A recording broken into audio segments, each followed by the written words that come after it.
হচ্ছে 23শে জুলাই, আর এখন হচ্ছে কারফিউ জারি চলতেছে। এর মধ্যে আমি রাস্তায় বের হয়ে গেছি। কিছু দূর যাওয়ার পর মানে এই জায়গা দিয়ে যে আগুনগুলা দেওয়া হয়েছে, সেই আগুনের দাগগুলা রয়ে গেছে।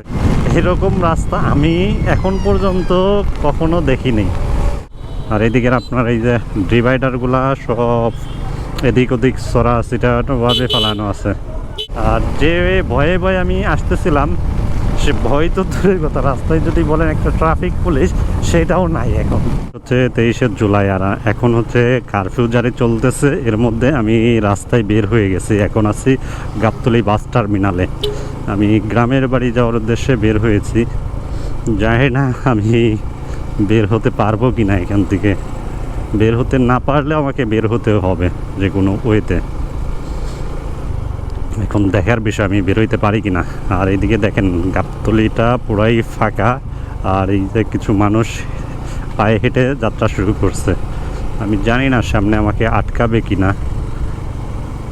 সামনে তো টোটালি রাস্তা বন্ধ করে রাখছে। এখন দেখি বের হইতে পারি কিনা। ঢাকা থেকে আমি যতটুকু জানি ঢোকা অ্যান্ড বের হওয়া দুটাই একদমই বন্ধ। তারপরে এখন দেখি, গাবতলী থেকে তো বের হয়ে গেলাম, এখন সামনে কি অবস্থা হয় সেটা দেখার বিষয়। সেই যে সকল মানুষ পায়ে হেঁটে বের হচ্ছে, এই যে পুলিশ দাঁড়িয়ে আছে, জানি না আমারে থামাবে কি না। আই হোপ আমাকে থামাবে না। তারপরও দেখি বের হওয়ার চেষ্টা করি এখান থেকে। এখান থেকে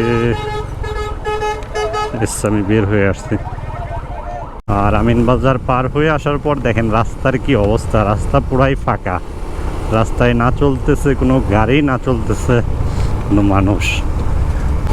সো আশা করি আপনারা রাস্তার পরিবেশ দেখেই বুঝতে পারতেছেন কি অবস্থা। দিকে হাইওয়েতে ইজি বাইকগুলো চলতেছে, রিক্সা, অটো, যে যেমন পারতেছে আর কি। আমি এখন আসছি হচ্ছে সাভার বাস স্ট্যান্ড ক্রস করে রেডিও কলোনিতে চলে আসছি। আর এইদিকের একটা পরিস্থিতি দেখাই আপনাদের। কিছু দূর যাওয়ার পর মানে এই জায়গা দিয়ে যে আগুনগুলা দেওয়া হয়েছে, সেই আগুনের দাগগুলা রয়ে গেছে। এই যে এখানে আগুন দেওয়া হয়েছিল, আর এই যে গাড়িগুলা ভাঙচুর হয়েছে, সব গ্লাস এখনও রাস্তায় পড়ে আছে। আর এইদিকে আশেপাশে যানজট তো মানে ট্রাফিক তো দূরের কথা, দোকানপাটি খোলা হয় নাই।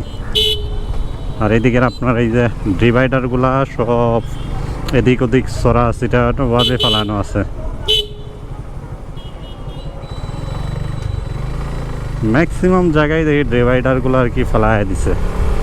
সো আমি রেডিও কলোনি থেকে বের হয়ে সোজা নবীনগরের যে রাস্তাটা, সেই রাস্তাটা হয়ে সামনের দিকে আগাচ্ছি। জানি না সামনে কোনো ঝামেলায় পড়বো কি না। আই হোপ কোনো ঝামেলায় পড়বো না। সাভার ক্যান্টনমেন্ট এরিয়ায় ঢুকে গেছি। এদিকেও কোনো চেকপোস্ট বা কিছু এখনও আমার চোখে পড়ে নাই। বাট সামনে মেইন রোডে কোনো মানে মেইন গেটে ওদের কোনো চেকপোস্ট আছে কিনা সেটা দেখতে হবে। ক্যান্টনমেন্টের যে মেইন গেটটা আছে, এদিকে তো সেনাবাহিনীর কোনো তৎপরতাই আমি দেখতে পাচ্ছি না। গাইস, আমি এখন আছি নবীনগরে কি পরিস্থিতি সেটাকে পর্যবেক্ষণ করার চেষ্টা করি, দেন এক টানে চলে যাব বাড়ি। এইখানে মনে হচ্ছে না তো কোনো চেকপোস্ট আছে। কই চেকপোস্ট কি আছে? নাই, এদিকে পুরা ফাঁকা।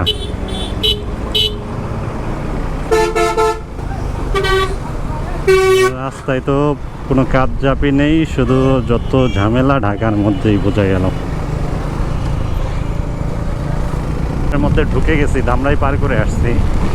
আর এইদিকে রাস্তার পরিস্থিতি একটাবার দেখার চেষ্টা করেন। এরকম রাস্তা আমি এখন পর্যন্ত কখনো দেখিনি। আর যে ভয়ে ভয়ে আমি আসতেছিলাম, সে ভয় তো দূরের কথা, রাস্তায় যদি বলেন একটা ট্রাফিক পুলিশ, সেটাও নাই এখন।